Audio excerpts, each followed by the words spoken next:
Hello students, welcome back to my YouTube channel. My name is Sushil and today I am going to discuss with you the rest of questions from 10th class chapter 2 exercise. These are the questions of chemistry. In the previous lecture we have studied 9 questions and today we will do the further rest questions. Our 10th question is equal length of magnesium ribbon are taken in test tube A and B. Test tube A और B में equal length of magnesium ribbon लिया गया है. मान लीजिए ये एक test tube है A, ये है टेस्ट ट्यूब B. दोनों में मैग्नीशियम का रिबन डाला गया है. मैग्नीशियम रिबन जो लिया है दोनों लेंथ उसकी सेम है. HCl is added to test tube A. A में एक सोल्यूशन फिल किया है, वो HCl का सोल्यूशन है. HCl का सोल्यूशन है. B में भी एक सोल्यूशन फिल किया है. Acetic acid is added to test tube B. वो एसिटिक एसिड का सोल्यूशन है. एसिटिक एसिड सोल्यूशन B में फिल किया गया है. ठीक है, अब आगे देखिए.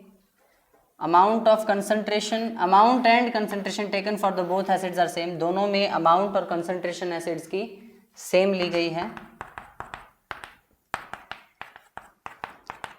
इन विच टेस्ट ट्यूब, किस टेस्ट ट्यूब में does the fizzing occur more vigorously and why, किस में फिजिंग ज़्यादा तेज होगी और क्यों होगी. तो हमें क्या करना है, ये देखना है कि मैग्नीशियम HCl और एसिटिक एसिड से कैसे रिएक्शन करता है. मैग्नीशियम एक रिएक्टिव मेटल है. वो जब भी HCl से रिएक्ट करेगा, मैग्नीशियम जब भी HCl एक्वस से रिएक्ट करेगा तो मैग्नीशियम का क्लोराइड बनेगा.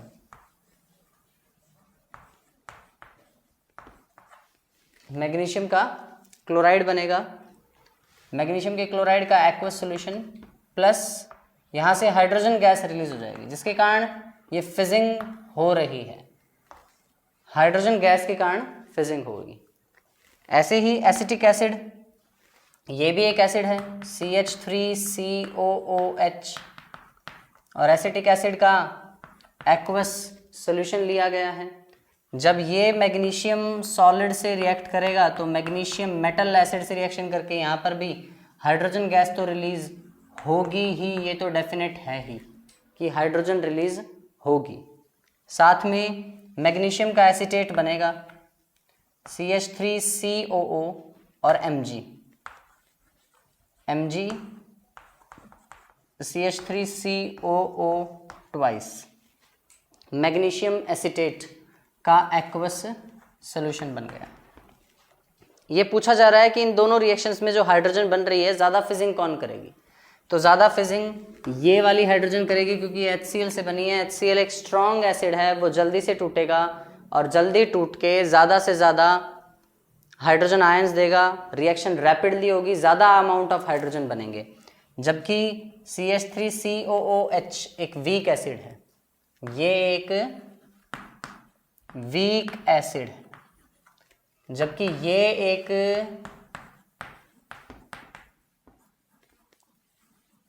Strong acid.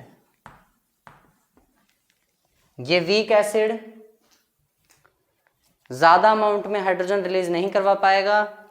इसके इसमें फिजिंग बहुत ही कम होगी, क्योंकि वीक एसिड क्या होते हैं, जो पूरी तरह से डिसोसिएट भी नहीं होते. अगर हम बात करें इनके डिसोसिएशन रिएक्शन की, तो देखिए ज़रा, HCl को जब हम पानी में डालते हैं तो ये पूरी तरह से टूट जाता है. H पॉजिटिव एक्वस और Cl नेगेटिव एक्वस में. जबकि अगर हम बात करें CH3COOH की,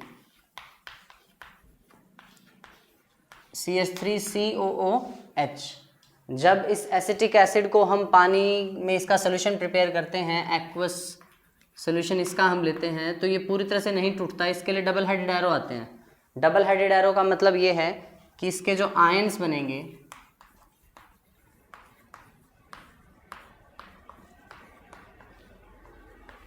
इसके जो आयंस बनेंगे वो जुड़ के इसे दोबारा बना देंगे।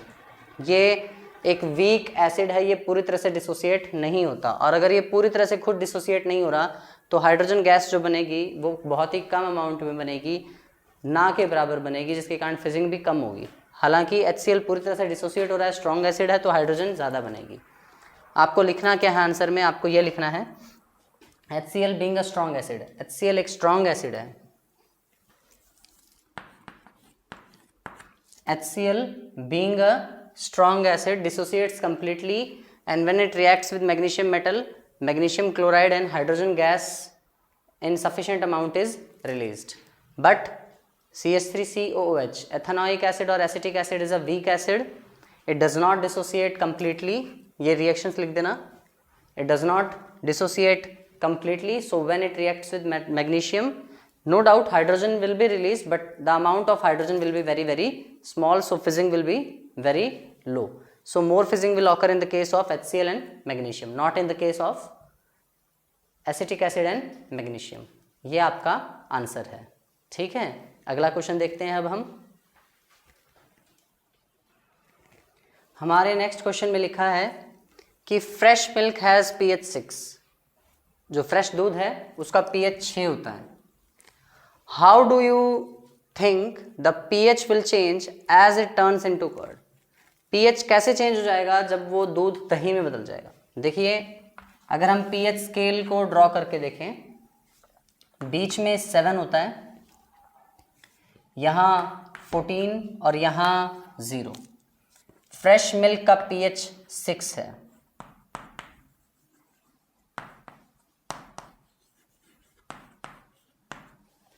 ठीक है, अब ये पूछ रहा है कि pH कैसे चेंज होगा। तो जनरल सी बात है कि दूध दही में बदल रहा है, दही एसिडिक होती है, और अगर हम इस साइड मूव करेंगे तो एसिडिक कैरेक्टर बढ़ेगा, और उस साइड बेसिक कैरेक्टर बढ़ता है। ठीक है, तो फ्रेश मिल्क का pH 6 है, अब उसे दही में बदलना है, दही एसिडिक होती है, यानी कि उसे और एसिडिक होना है, तो pH 6 से कम हो जाएगा। इसका आंसर रहेगा pH value will decrease from 6 से क्या होगी, डिक्रीज होगी। इसने पूछा है how do you think the pH will change as it turns into curd. तो आपको लिखना है when milk turns into curd the pH will decrease. ठीक है, तो यही है आपका 11th क्वेश्चन। हमारा अगला क्वेश्चन है, a milkman adds a very small amount of baking soda to fresh milk. एक मिल्कमैन बहुत ही कम अमाउंट में बेकिंग सोडा ऐड करता है ताज़ा दूध में। Why does he shift pH of milk from 6 to slightly alkaline. वो दूध के pH को 6 से थोड़ा बेसिक क्यों बना देता है? क्योंकि बेकिंग सोडा का जो नेचर है वो अल्कलाइन होता है। बेकिंग सोडा इसका नेचर अल्कलाइन होता है, और फ्रेश मिल्क का pH जैसे कि हमने पिछले क्वेश्चन में किया 6 है। फ्रेश मिल्क का pH 6 है, वो pH को शिफ्ट करता है थोड़ा अल्कलाइन में। बेकिंग सोडा ऐड करके pH को थोड़ा अल्कलाइन में शिफ्ट कर देता है। क्यों उसने ऐसा किया? pH को अल्कलाइन की तरफ शिफ्ट क्यों किया? रीजन ये है कि अगर दूध का pH 6 है तो वो ऑलरेडी एसिड की रेंज में है, और उसे सौर होने में, एसिडिक और सौर होने में ज़्यादा टाइम नहीं लगेगा। एसिडिक सौर, उसे एसिडिक होके सौर होने में यानी कि दही बनने में ज़्यादा समय नहीं लगेगा, दूध को खराब होने में ज़्यादा समय नहीं लगेगा अगर pH 6 है तो। अगर pH को 6 की बजाय मान लीजिए 8 कर दिया है तो 8 से दोबारा pH को एसिडिक लेवल पर आने में काफ़ी टाइम लगेगा। सपोज कीजिए एक दूध वाले ने सुबह 6 बजे गांव से दूध कलेक्ट कर लिया है और उसे शहर में दूध बेचना है अलग अलग सोसाइटीज़ में। तो एक सोसाइटी है जिसका लास्ट में नंबर आता है और उसके लास्ट घर का नंबर 2 बजे दोपहर को आता है।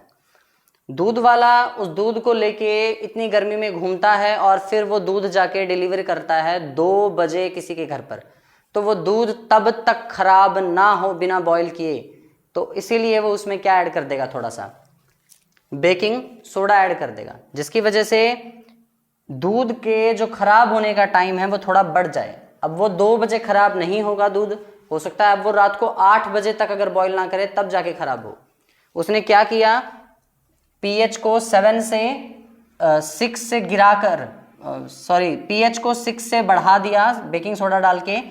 सपोज कीजिए एक वैल्यू 8 तक ले आया, अब 8 पीएच है बेकिंग सोडा एडेड मिल्क का, उसे एसिडिक लेवल पर आने में काफी टाइम लग जाएगा।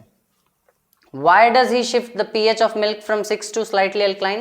So that milk may not become sour up to when it is sold. जब तक उसे बेचा ना जाए वो sour ना हो जाए।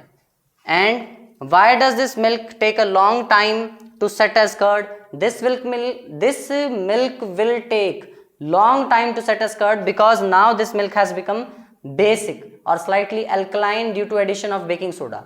अब वो थोड़ा सा बेसिक हो गया है, थोड़ा सा अल्कलाइन हो गया है, उसमें बेकिंग सोडा ऐड हो गया इसीलिए।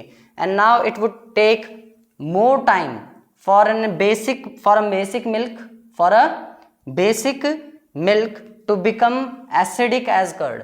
अब बेसिक मिल्क को अपना पीएच शिफ्ट करके एसिडिक बनने में, दही के रूप में बनने में काफी टाइम लग जाएगा, यही रीजन है। ठीक है, हमारा अगला क्वेश्चन देखते हैं। अब हमारा अगला क्वेश्चन है, plaster of Paris should be stored in a moisture proof container. Plaster of Paris को मॉइस्चर प्रूफ कंटेनर में रखना चाहिए। एक्सप्लेन वाई, क्यों। देखिए हमें पता है कि प्लास्टर ऑफ पेरिस का फॉर्मूला होता है CaSO4 डॉट हाफ H2। ये फॉर्मूला है प्लास्टर ऑफ पेरिस का। प्लास्टर ऑफ पेरिस जिसे हम कैल्शियम सल्फेट, आधे के लिए हेमी और वाटर के लिए हाइड्रेट वर्ड यूज करते हैं,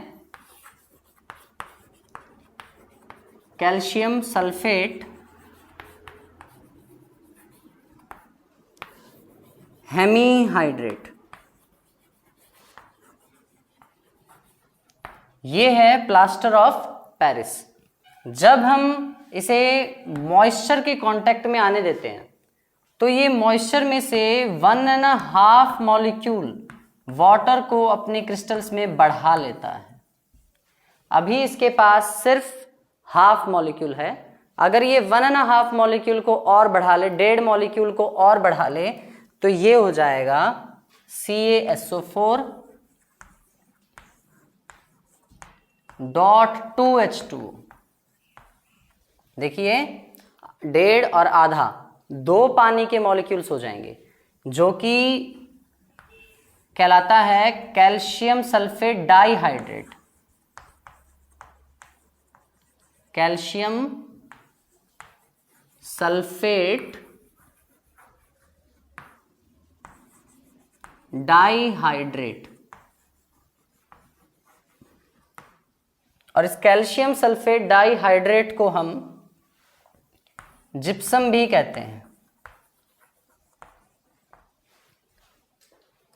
प्लास्टर ऑफ पेरिस अपनी प्रॉपर्टी खो देता है मॉइस्चर के कांटेक्ट में आने पर।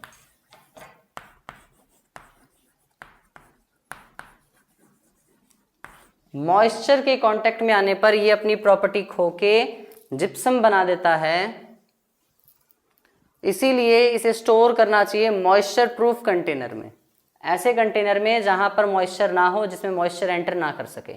नहीं तो प्लास्टर ऑफ पेरिस मॉइस्चर में प्रेजेंट, मॉइस्चर से 1.5 मॉलिक्यूल से वाटर से रिएक्ट करके जिप्सम बना देगा और अपनी प्रॉपर्टीज खो देगा। हमारा अगला क्वेश्चन है, what is neutralisation reaction. Neutralisation reaction क्या है, गिव 2 एग्जांपल्स। क्वेश्चन नंबर 14 है ये कि न्यूट्रलाइजेशन रिएक्शन क्या है, 2 एग्जांपल बताइए। तो हमें ये बात पता है बिल्कुल क्लियरली कि न्यूट्रलाइजेशन रिएक्शन में क्या होता है, एक एसिड एक बेस के साथ रिएक्ट करके सॉल्ट और वाटर बनाता है। A reaction in which acid reacts with base to form salt and water and acid and base nullify the effect of each other. ये एक दूसरे के इफेक्ट को कैंसल आउट कर देते हैं। एक ऐसी रिएक्शन जिसमें एसिड बेस से रिएक्शन करके सॉल्ट और वाटर बनाता है और दोनों एक दूसरे के इफेक्ट को नलिफाई कर देते हैं, कैंसल आउट कर देते हैं। इसके दो एग्जाम्पल पूछ रहा है। ये जो मैंने आपको बोला ये सब आपको लिखना है। The reaction in which acid and base reacts to form salt and water and they nullify or cancel out the effect of each other. Give 2 example. इसके हमें 2 एग्जाम्पल लिखने हैं। तो सबसे पहला तो कॉमन सा एग्जाम्पल है HCl, हाइड्रोक्लोरिक एसिड के एक्वस सोल्यूशन को जब हम सोडियम हाइड्रोक्साइड के एक्वस सोल्यूशन से रिएक्ट करवाते हैं। ये सोडियम हाइड्रोक्साइड एक बेस है, हाइड्रोक्लोरिक एसिड है, ठीक है। तो यहां से ये NaCl बनकर निकल जाता है। ये NaCl बनकर निकल जाएगा। सॉल्ट, NaCl का aqueous solution as a salt बन जाएगा, प्लस H और OH मिलकर बना देंगे वाटर। H और OH मिलकर बना देंगे वाटर, ठीक है। इसका दूसरा एग्जांपल लेते हैं। मान लीजिए मैंने यहाँ पर एसिटिक एसिड ले लिया है CH3COOH। ये एक वीक एसिड है और इसके साथ ही मैंने एक वीक बेस भी ले लिया है साथ में, अमोनियम हाइड्रोक्साइड NH4OH। इसे कहेंगे हम अमोनियम हाइड्रोक्साइड। एसिटिक एसिड के साथ जब हम अमोनियम हाइड्रोक्साइड को रिएक्ट करवाएंगे तो ये बनेगा, देखिए सिंपल सी चीज है, एसिड H पॉजिटिव देगा, बेस OH नेगेटिव देगा। ये दोनों चीज मिलकर बना देंगे पानी। ये दोनों चीजें मिलकर बना देंगे पानी। वाटर बन चुका है। बचा क्या? CH3COO, क्योंकि यहां से H पॉजिटिव गया, क्योंकि यहां से H पॉजिटिव गया और ये OH नेगेटिव, तो ये बन जाएगा CH3COO नेगेटिव और NH4 पर आएगा पॉजिटिव। अपोजिट होता है, इस पे पॉजिटिव है तो ये नेगेटिव है, ये नेगेटिव है तो ये पॉजिटिव है। अब देखिए इसका H पॉजिटिव और इसका OH नेगेटिव यहां से गया है। बचा क्या? थोड़ा ध्यान से देखिएगा, जो बचा वो जुड़ जाएगा आपस में। CH3COO नेगेटिव और NH4 पॉजिटिव, CH3COO नेगेटिव और NH4 पॉजिटिव, और ये एक दूसरे के नेगेटिव पॉजिटिव को कैंसिल आउट कर देंगे और ये बनेगा अमोनियम एसीटेट। अमोनियम एसीटेट ये एक सॉल्ट है। अगला क्वेश्चन जो है last question, question number 15 of this exercise. Right 2 uses of washing soda and baking soda. Washing soda के 2 यूजेस क्या हैं? पेपर इंडस्ट्री, ग्लास इंडस्ट्री और टेक्सटाइल इंडस्ट्री में यूज होता है। हार्ड वाटर को सॉफ्ट करने में यूज होता है। ये वॉशिंग सोडा के 2 यूज थे। बेकिंग सोडा बेकिंग पाउडर बनाने में, टेस्टी क्रिस्पी पकोड़ा बनाने में, एंटी एसिड बनाने में यूज होता है।